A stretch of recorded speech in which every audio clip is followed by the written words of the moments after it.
Hello বন্ধুরা, আমি বিয়ে বাড়ি যাচ্ছি। আমার বিয়ে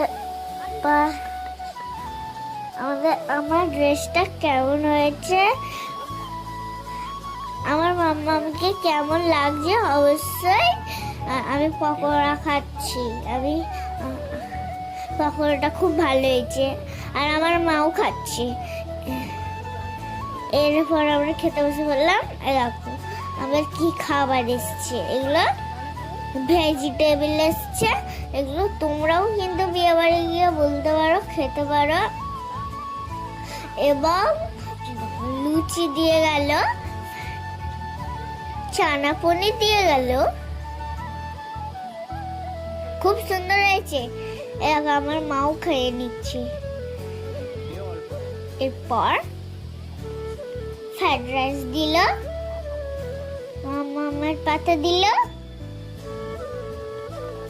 আমার তো খুব ভালো লেগেছে বন্ধুরা। মামার পাতে চিকেন দিয়ে গেল, আমাকেও চিকেন দিল। আমিও খুব টেস্টি চিকেনটা। বন্ধুরা, আমাদের ভিডিও কেমন লাগে অবশ্যই লাইক, চ্যানেল যা আছে, তোমরা যেটা পারবে না সেটা করবে না, আর যেটা পারো সেটা করবে। Like, comment, share. লাইক যদি পারো